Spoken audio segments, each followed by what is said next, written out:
Hello and welcome back to Inside Update, a show brought to you by InsideInvestigator.org. We're a nonprofit newsroom where we create investigative journalism and daily news to root out corruption.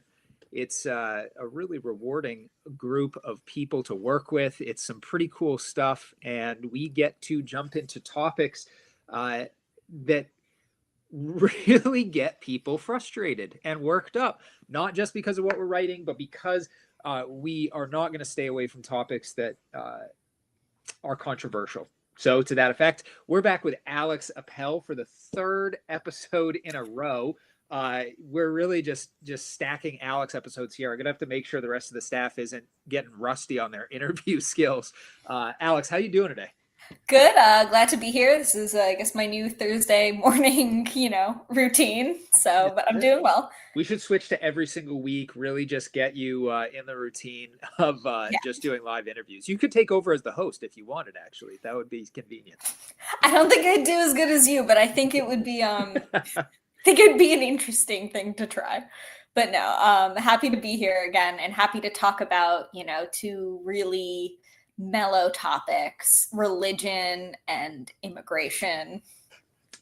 Yeah, I can't imagine that anybody who is watching, listening, tuning in is has not heard a lot about immigration. This has been a topic that obviously since the Trump administration, second Trump administration, I should say, began, it's kind of been constant. This has been one of the most prevalent topics, partially because it ties into so many other things. Uh, but could you, I guess, start with that? Why is this conversation happening? Could you tell us a little bit about what the Trump administration did in the early days, and I guess some of the downstream effects, and then we'll meander our way into religion. Yes. Well, first off, I think we all can say two things. Immigration policy has been a hallmark of Trump's political career. I think everyone remembers his campaign announcement, and that was really one of the things he hammered home the most. Or maybe it wasn't. I don't. It's that was so many years ago, but it was definitely the thing that got the most news coverage out of that conference. Yep. Um, and also, immigration is consistently one of the most important topics to voters across the political spectrum. I think poll after poll after poll found leading into the 2024 election that this was a top three issue for everyone. Uh, Interesting. yeah, it's immigration, the economy, and that can include inflation and jobs, and then also crime. So this is really something that it's important to people and it impacts everyone because of the roles of immigrants, legal and illegal, in our community, but also in certain key economic sectors such as agriculture, um, entertainment, construction, and hospitality. That's the other one. But, or not as much entertainment, mostly agriculture, hospitality, and construction. Anyway, so since Trump took office, he did what he said he was going to do. He instituted a bunch of new, or he tried to institute a bunch of new policies and directives about immigration, mostly through executive order. And then through or following that guidance, a lot of departments changed changed how they operate to kind of fit that trend and that push from from his administration. Now, one of the things that has stuck in a way that other things haven't, as I think you can transport yourself back to January, he tried to get rid of birthright citizenship. That got held up in courts. There was a whole issue with the National Guard in LA, and that was for many reasons, but that started off as an immigration problem. But the thing that this investigation focuses on is how directives or the ways that immigration law have been enforced have changed dramatically under Trump. So you've talked about, I think where you're talking about here is the sensitive locations Yes, concept, yes. right? So sensitive locations meaning places where immigration enforcement officials can and can't uh, again, by directive, not, it still seems like it's a little murky in the law, but by policy, where they should be doing arrests, doing enforcement activity. Trump didn't start this train, though, right? Could you give us the lead up as well? Because this has been going on for a while. It's not like Donald Trump came in and all of a sudden this is the first time the federal government's getting involved with immigration matters or setting this policy. Not at all. So, I should note that the concept of sensitive locations has been around for decades. And if you want to find out a more detailed history in terms of dates and stuff, everyone should read the investigation. But essentially, the idea is that there are certain locations where, for a variety of reasons, in the past, immigration enforcement either should not take place or should be limited in some capacity. And so those include places of worship, those include courts, those include schools. And this is the idea that ICE agents should not be conducting arrests, or depending on the state you live in, whatever happens in a courthouse should not be shared with federal law enforcement. And there's a lot of, hospitals are another very big one. And there's a lot of reasons for this. For example, one of the things you'll hear say again and again with court arguments is you want people to show up to court dates. If they're going to be deported, they're not going to go there.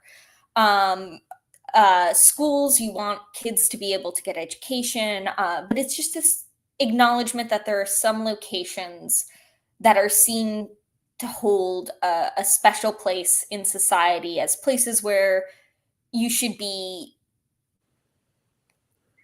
I hate using the word safe because it's not like getting arrested to be deported. Like, some people get hurt, most people do not. But like where you should be able to go and function and exist without worrying about being arrested. Right. And so holy areas, respectful areas, celebrations, or mourning as well. I know one of the funerals was on that list, I think. And there's some things that are more important. Arguably, maybe that's the spirit of the law, was like, let people mourn in peace, let people celebrate in peace, let people live their lives.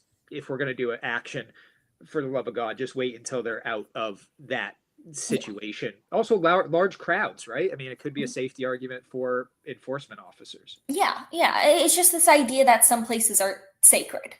And there is a very religious root into that idea, especially when you're looking at weddings, funerals, places of worship. It's this idea that some spaces are sacred and you should be able to exist without being worried about being arrested. But what is acceptable enforcement in those areas has always been up for change, up for interpretation. And so different presidential administrations have issued different directives. The Trump administration's new directives he calls them common sense based. So, pardon me. And so what you see in places like Connecticut is there actually have not been any arrests at school. There haven't been. People are very concerned about it, but it has not happened here. Yep. But the idea is that like you can enter these spaces, or you can't. I guess another thing about sensitive locations is not only can you not enter them, you're not supposed to patrol around them. So these new directives essentially say like use your discretion, use your common sense. You can enter these places or you can be nearby, but it's not necessarily telling people to disregard the sensitivity of them. So that's under Obama and then Biden, more and more spaces gained more and more protections, and under Trump he's leaving immigration officers to have their own their own, I guess I keep using the word discretion, but to use the discretion. And this is being paired with an overall push to increase deportations in general. And also, this is something I don't think is spoken about, encourage people to self-deport. But that's a whole other issue.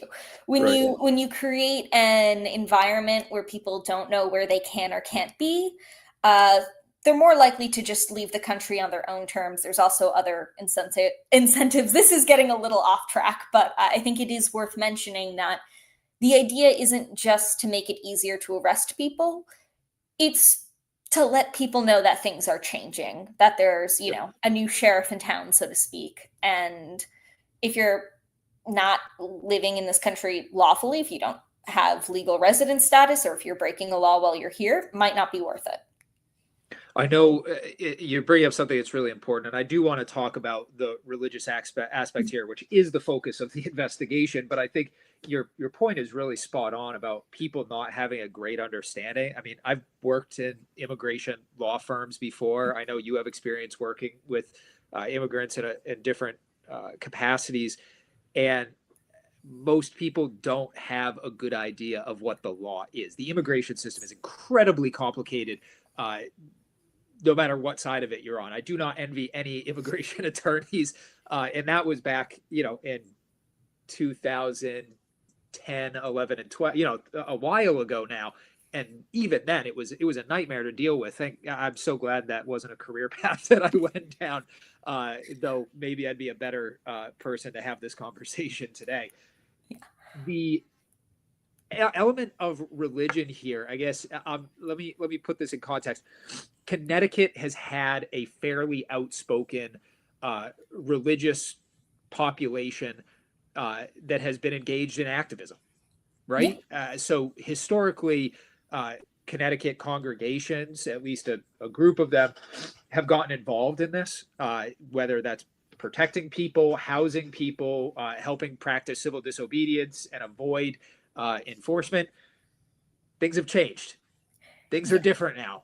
What does that actually mean? And obviously, please feel free to elaborate on my very brief history there as well. Yeah, one thing I would just also like to mention about the complications with immigration is you're also dealing with international law, so it's not just domestic policies too. Um, so yeah, in terms of religious organizations, one thing to also keep in mind is, you know, Connecticut's not a very observant state. I think we're one of the most secular states in the country, but these organizations don't exist they don't exist solely within the borders of the state either.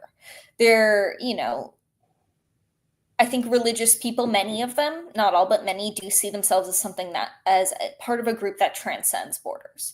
And so they're certainly the people I spoke to for this investigation really felt compelled to do something about what they see as a big injustice in the immigration system.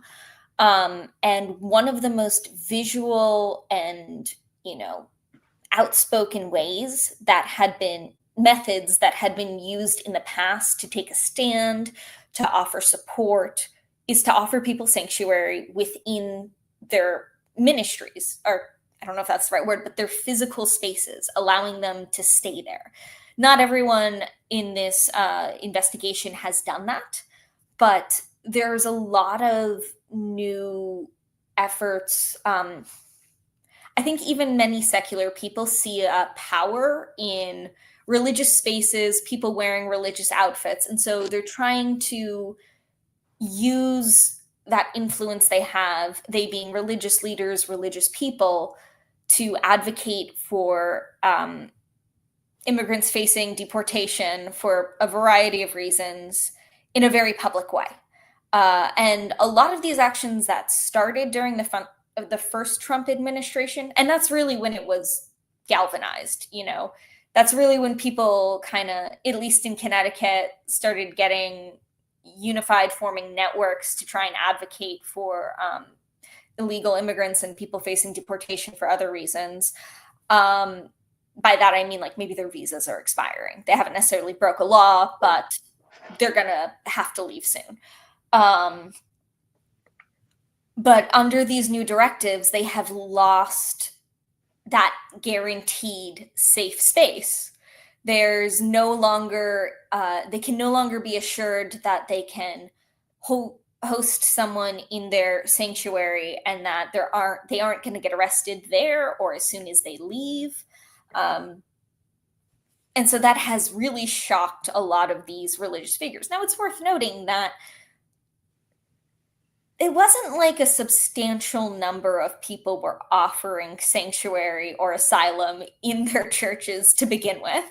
That wasn't a huge number. We don't know how many there are in Connecticut because a lot of the times people might stay there for a few days, a few weeks. There are a few very high profile instances in New Haven in particular where churches would announce that they were giving people sanctuary. Not every instance had that. There are still churches that are giving sanctuary that aren't announcing it anymore. But they've lost one of the most visual and symbolic means of trying to be careful with how I phrase it. I would say they see it as protecting immigrants, Yep. And so that's changed. And then there's that combined with this increase in deportations, the speed in which people are being deported, the speed in which they're being taken out of the state for other facilities while they're waiting, that has really been overwhelming a lot of these activists.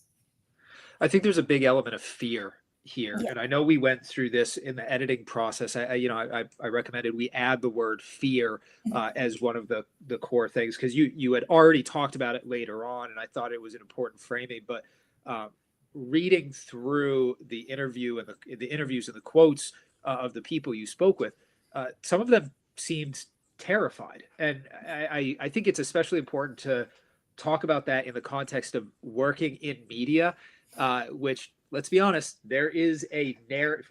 If it bleeds, it leads. There is a fear motivation in media to drive clicks. It's something that we really try to avoid by not running ads, not being dependent on click numbers to have our bottom line be functional. But even then, I understand it. When we A/B test headlines and we put stuff out there, the stuff that people click on is fear mongering, or like there's a reason that people click on it. And I think that there's something to be said there.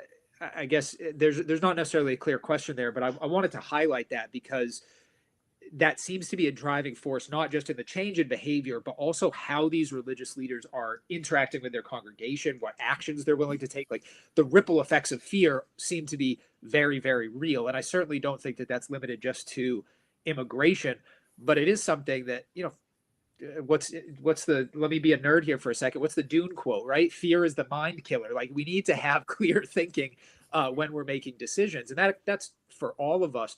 But if irrationality is going to win, that runs directly counter to our mission of informing and educating and helping people live a better life. We actually want to help provide information that helps folks overcome fear just by knowing what the heck is going on, if nothing else, right? I mean, do you think there's other elements of fear in these religious institutions that we should be talking about? Absolutely, absolutely. I mean, first off, like every single person I spoke to, even the people who, the interviews that just didn't make it into the story, fear came up again and again and again. I think it was yesterday, there was a press conference with Governor Lamont talking about fear of people being deported from schools, even though that hasn't happened. Yeah. There has not been, to my knowledge and my research, any instances, not only in Connecticut, but I think in the country, of someone actually being deported out of a church or another religious institution.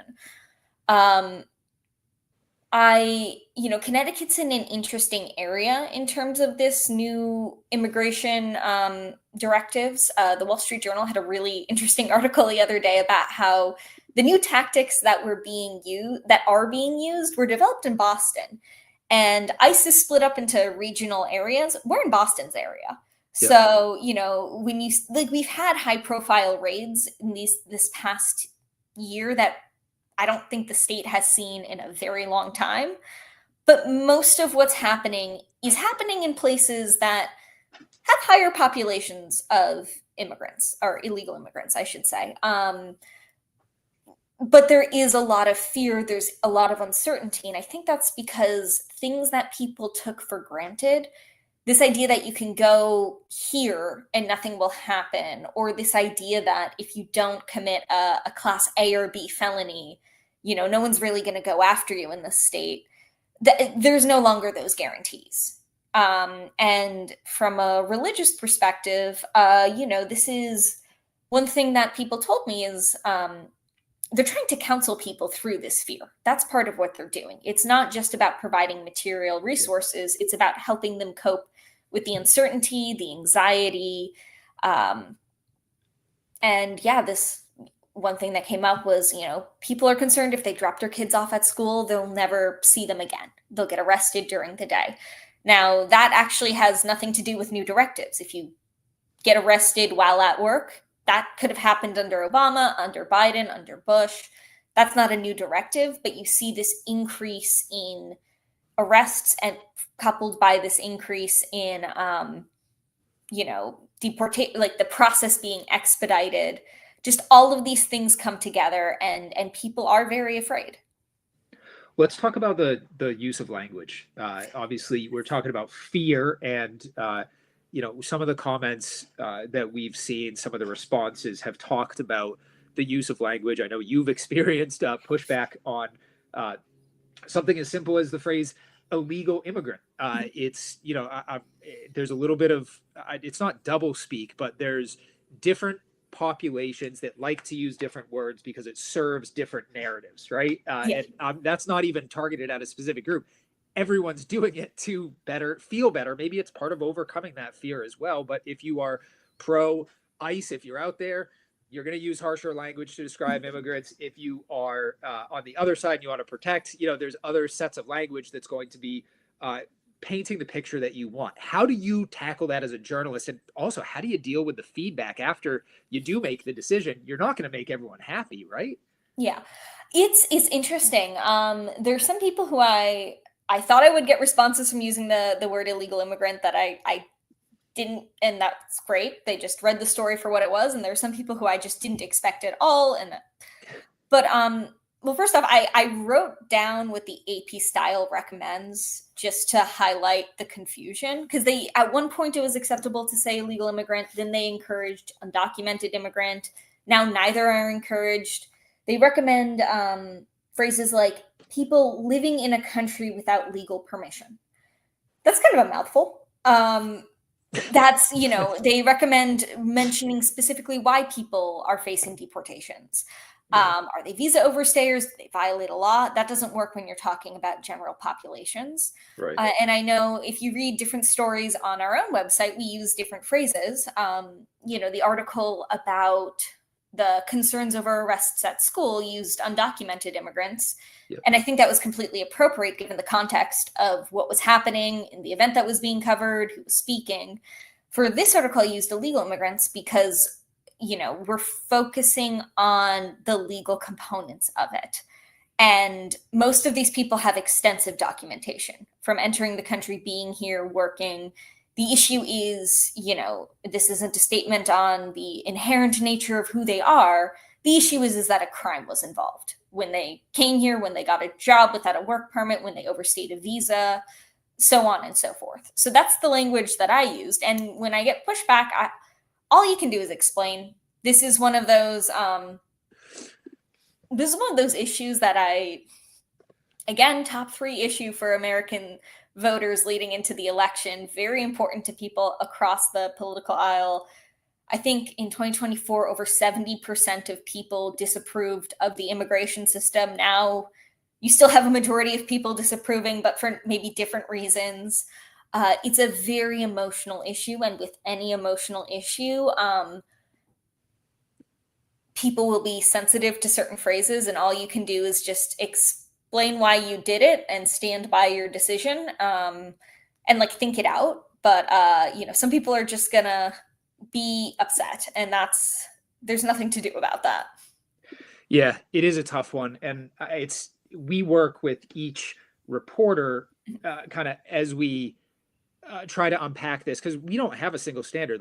Frankly, I am not a big fan of relying on AP guidance, for example, because I'm not going to pretend that the AP is not a political organization insofar as they have an agenda. They are made up of individuals with opinions. Like, this stuff doesn't happen in a bubble. And I know that they're an established institution with a lot of sway, but my job isn't to just follow the letter of what's right. It's to make sure that our readers are getting the most accurate information. And that does mean changing the way that we talk. I mean, I think it's worthwhile to mention, someone wrote out here, it said, this organization, talking about us, publishes factual information that utilizes loaded words, wording that attempts to influence an audience by appealing to emotion or stereotypes. And in the response to that, we love these kind of conversations. I said, yes, that's interesting, but we have an ideologically diverse reporting team and an aggressive editing process to counteract perceived bias. For example, here's an article by the same reporter that has loaded language that would appeal to the exact opposite side of the political aisle, right? So we do break these off on a case by case basis. And of course, you're right. At the end of the day, that's exactly what we do is we just kind of ask people to have those critical thinking skills. We want to help develop those critical thinking skills to extract information, overcome fear. I mean, we want to get rid of corruption. We want you personally to live a better life. And that's really a key part of this. Yeah, and it's fine if people don't like what we do. Like, we're not, Yeah. we do this. It's fine if you disagree. I'm not trying to say like, oh, anyone who disagrees with us is being petty. Anyone who takes an issue with terminology is like political. Like, no, it's fine. Like, these are all people who think for themselves, and these are the conclusions they draw for themselves. Yep. But like, yeah, we do our best to present a fair story, and there are certain topics that are just inherently going to seem like they lean one way or another based off coverage. And there's no way around that. Yeah. Yeah. Whose voice are we sharing too, right? Yeah. If it's a Blumenthal press conference, it's going to sound very different than if we're talking about a Trump executive order. There's no way around it. And, story selection is something that is another key component of a good media diet, right? Recognizing who is only writing about the left-leaning press conferences and who's only writing about the right-leaning executive orders under this administration, at least, keeping an eye on who's highlighting what is going to help, it's part of this complete media breakfast. And one thing I love about, when I was looking at this outlet and applying for jobs, one thing I love, not to, toot our own horn, is we do diversify it, You have to. At least I think we do. You have to. Maybe we'd get more clicks if we were just chasing after one particular audience, but what a disservice to the people of Connecticut, but also what a boring way to show up to work. I can't imagine if we were just trying to, be here, trying to, I don't know, maybe it's, hypnotize or change someone's mind in a particular direction. Yeah. What an exhausting way to live. It doesn't sound fun, enjoyable, or moral, frankly, but that's probably a broader conversation. That can go on. Exactly. Yeah, we're coming another up very on, mellow, journalistic ethics and story selection and audience, like another non-controversial topic, just like religion and immigration. Yeah. Maybe we should have we try to keep these to half an hour because they're repackaged, and this show goes on the radio as well. But if there's an appetite for longer shows in the future, let us know. We obviously care deeply about this work. We want to be putting forward the best product, and that means not just taking feedback, but taking it seriously and engaging with it in a respectful way. I don't think enough media outlets do that. Enough reporters take the time to just sit and listen instead of preach. And we're different. I stand by that. I genuinely believe it. It's a really important part of our success. Alex, thank you so much for taking the time. Everybody, please head over to insideinvestigator.org. This investigation is called Stranger Among You: Faith Leadership Amid Changing Immigration Policy. We didn't even get into the Bible quotes that were in there. Oh gosh, I feel awful. So there's quite a bit of that. Sound off in the comments. We will respond, no matter where the comments appear. We will engage. We're looking forward to it, and we welcome those conversations. We'll be back in 2 weeks. Thank you, everyone, for paying attention. Be well, stay safe, and stay informed.